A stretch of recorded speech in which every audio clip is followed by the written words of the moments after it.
¿Qué tal, amigas y amigos de los medios comunitarios de Corape? Que tengan un excelente inicio de día. Hoy en la entrevista vamos a conversar con Alfredo Mena, él es director en Corporación e Investigación Energética. Señor Mena, ¿cómo está? Buen día, bienvenido a este espacio, gracias por acompañarnos. Buen día, estoy a Gracias su... por estar aquí. Señora Mena, en Ecuador se vive una emergencia energética. Se dan cortes de electricidad de hasta 8 horas a escala nacional. Desde el gobierno se analizan algunas posibles soluciones para esta crisis. Se habla de la posibilidad de contratar barcazas de generación eléctrica. Que nos cuente un poco en qué consistirían estas barcazas, si usted también considera dentro de su análisis que son realmente soluciones las que plantea el gobierno ante esta crisis que estamos viviendo en el país. En este momento es difícil encontrar una solución que sea rápida. Y la solución más rápida es traer equipos que ya estén instalados o sea, flotantes, y que se los pueda acoderar a uno de los puertos, ya sea el puerto de Guayaquil, el puerto de Manta o Puerto Bolívar. De esa manera se puede conectar una importante cantidad de generación y tener disponible de inmediato. O sea, la barcaza es una solución. Lo que hay que hacer es negociar bien el contrato con las barcazas, porque puede ser que se aprovechen de la situación que estamos absolutamente necesitados y los precios sean muy altos, etcétera. Entonces hay que tener mucho cuidado por ¿Y esa cómo razón. sería el funcionamiento de estas barcazas de generación de energía?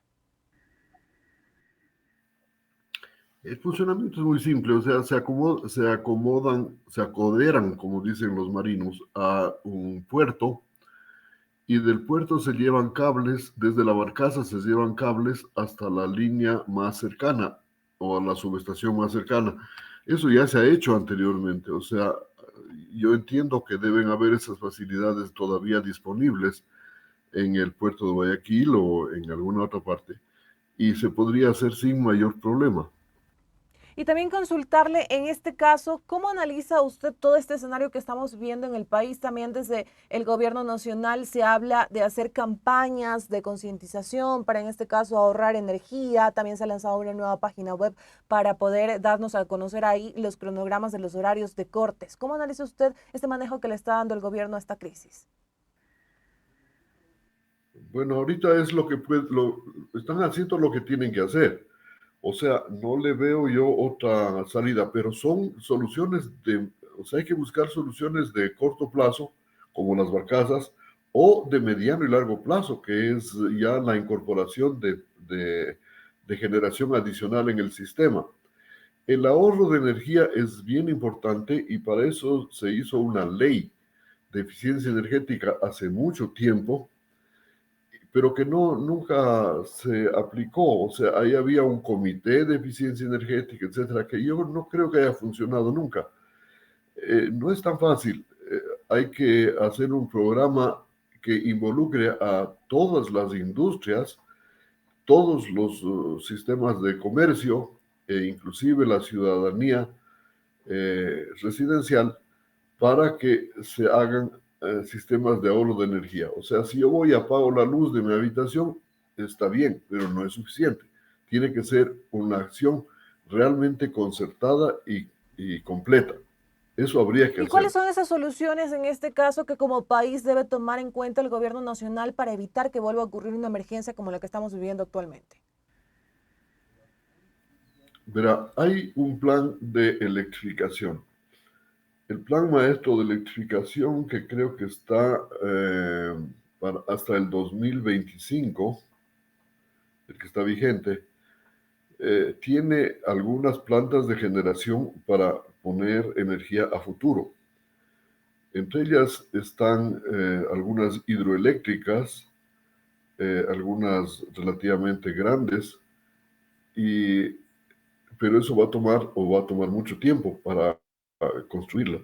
Entonces, lo que tiene que hacer el Estado ahorita para tratar de resolver el problema es incentivar la inversión privada en varias plantas de generación.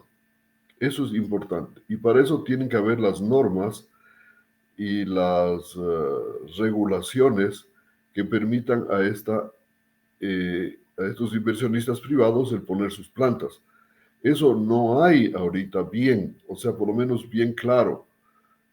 Hay, por ejemplo, para pequeñas plantas, que es la generación distribuida, desde hace 3 o 4 años todavía no se ha emitido la regulación correspondiente, y eso es un problema. Entonces, el Estado tiene que impulsar y hacer un esfuerzo con el sector privado para que se construyan o se habiliten nuevas plantas de generación Señor eléctrica. Mena, y también consultarle, desde el Ministerio de Energía, el ministro encargado Roberto Luque había anunciado, él está haciendo actualizaciones constantes de la situación energética que vive el país, y él había anunciado que el déficit faltante de energía es de 1.000 megavatios de potencia, que sería más o menos el 22% de la demanda máxima de electricidad en Ecuador. ¿Cómo se llegó a este punto de tener este faltante de déficit? Porque no se hicieron las inversiones a tiempo, no se hicieron las inversiones que estaban en el plan de electrificación. O sea, el sector eléctrico necesita tener unas plantas instaladas, pero debería tener instalado por lo menos un 15% más de lo que necesita en ese momento. ¿Por qué? O con una planta, una reserva que sea igual o equivalente a la planta más grande que tiene el país. Porque si sale esa planta, necesita ser sustituida por otra.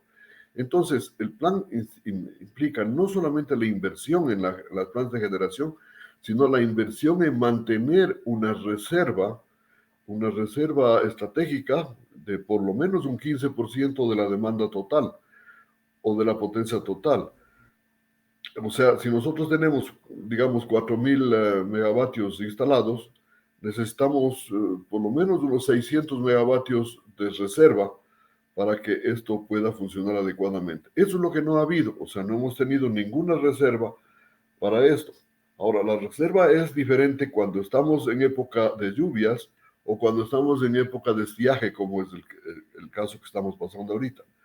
Entonces, la reserva debería estar pensada para poder abastecer la demanda en el caso de estiaje, que es el caso que nos estamos sufriendo en este momento. Entonces, ahora la demanda, esa oferta, esa reserva, se está sustituyendo por cortes. O sea, se corta la energía que no se puede disponer. Entonces, esos cortes es equivalente a la reserva que se debería tener en el sistema para que Y esto con funcione. estas barcazas que se analiza desde el gobierno nacional, su contratación se podría en este caso solventar este déficit que estamos teniendo en Ecuador. Y yo no sé ahorita cuánto será el déficit. Se habla, o sea, se está hablando de valores importantes, o sea, de 1.000 megavatios, por ejemplo, de déficit, pero yo no estoy seguro de cuánto será el déficit. No he visto la información del Centro Nacional de Control de Energía, o sea, del CENACE, que diga la demanda en este momento es tanto, la demanda pico es tanto, las horas en que se tiene esa demanda son las siguientes, etcétera. Eso no lo he visto. Pero entonces, yo no sé, la incorporación de generación nueva debería ser para cubrir precisamente esa demanda máxima. No solamente en las horas en que se produce el pico de la demanda, sino también a lo largo del día, porque a lo largo del día también tenemos déficit de energía, no es solamente en el pico.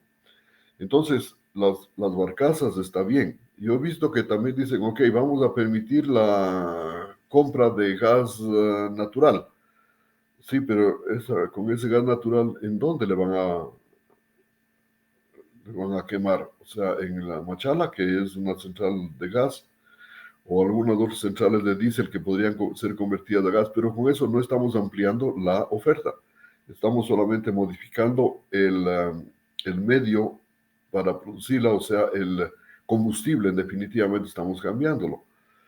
Entonces, esa aparentemente no es una solución. Lo mismo el ahorro de energía. El ahorro de energía se traduce a lo largo del tiempo. No es que se produce mañana el ahorro de energía. A no ser que las industriales y comerciantes que tengan plantas de generación la estén incorporando al servicio en estos momentos, cosa que creo yo que sí está sucediendo ahorita. Pero es así la situación, o sea, no es tan Señor fácil. Mena, y también consultarle en este caso, mucho se cuestiona el tema de que no haya funcionado la ley No Más Apagones, que recordemos fue presentada por el gobierno nacional y aprobada por la Asamblea.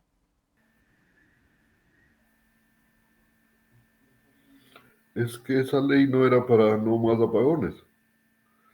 Yo, ese proyecto, esa ley que está vigente, no sé en realidad qué es lo que hizo, o sea, qué cambios se hicieron con esa ley. Y con el reglamento de la ley tampoco se ve una mejora sustancial en esto. De tal manera que la ley esa no era contra los apagones, era una ley que se suponía que podía propiciar la inversión en generación, pero eso no ocurre en 1, 2, 3 meses. Eso es una cosa que tiene que hacerse a lo largo del tiempo y bastante tiempo. Hay un proyecto que es el que está en marcha, que eran los 500 megavatios de renovables. Yo me pregunto, ¿en qué estado se encuentra eso? O sea, se adjudicaron, yo entiendo que se adjudicaron, pero se firmaron los contratos para la construcción de esas plantas, se entregaron los títulos habilitantes a los que participaron en ese concurso. En realidad, yo no sé. O sea, eso es un punto bien importante y eso está en marcha. Eso está en marcha. Seguimos en esta entrevista con Alfredo Mena. Como les mencionamos, él es director en Corporación de Investigación Energética. Y señor Mena, también debido a estos cortes de energía, pues desde el gobierno nacional se emiten cronogramas, pero mucho también la población se cuestiona el por qué esta difusión de cronogramas tiene que ser faltando horas o inclusive en el mismo día. Y también hay lugares en donde se emite el cronograma, pero no se cumplen los horarios establecidos de corte. También para conocer un poco más, ¿es posible quizás que el gobierno nos pueda dar a conocer estos cronogramas con días de anticipación, establecer un cronograma semanalmente, o por qué también, en qué se basan para hacer este análisis y emitir el cronograma faltando a tan solo horas del corte? Es porque no tienen un conocimiento exacto de cuál es la oferta de energía, o sea, la generación que se está produciendo, de tal manera que puedan programar el uso de esa energía. Eso no se sabe, o sea, o por lo menos no se tiene una claridad al respecto. O sea, ¿cuánto es la energía que puede producir el complejo Pautemazar? No se sabe, depende de la cantidad de agua que existe en el río. ¿Cuál es la cantidad de energía que puede producir el Agoyán San Francisco? También depende del río Pastaza. Entonces, eso no siempre se sabe con mucha anticipación y por lo tanto es comprensible que tengan que hacer a veces un poco de improvisaciones. Pero claro, a la gente le gusta más las cosas ordenadas y que me digan, ok, va a ser tal día a tal hora y de tal hora a tal hora. Y es preferible no cambiarlo, pero a veces se dan situaciones en las cuales la gente del sector eléctrico tiene que acomodarse a eso. Eso me ha pasado a mí. Yo he trabajado en épocas de crisis, cuando estaba yo en el INESEL o cuando estaba en la empresa eléctrica Quito. Y en esas épocas de crisis teníamos que tomar medidas inmediatas para resolver esto. Lo que pasa es que hay que escoger los sectores de distribución a los cuales se les va a cortar con algunos criterios, o sea, que no estén ahí involucrados hospitales, que no estén sitios de prioridad de uso de energía, etcétera. Entonces, eso es a veces un poco difícil, Y ¿no? también ya de manera final, ¿cuáles son esas reflexiones que tendría que dejar esta emergencia energética a las autoridades, no solamente las que están ahora, sino también las que vienen? Porque recordemos que en 2023, a finales de 2023, también vivimos una emergencia energética, había cortes a escala nacional, pero ya en esta ocasión los cortes son mucho más largos. Bueno, el tema es de corto plazo y de mediano plazo, mediano y largo plazo. Lo del mediano plazo ya sabemos lo que hay que hacer, o sea, lo del corto plazo ya sabemos, hay que contratar generación urgente para poner en el sistema.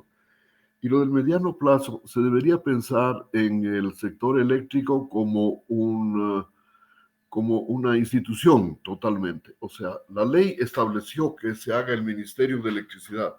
Esa ley no fue respetada y se cambió y se acomodó todo un solo ministerio de energía, minas y electricidad.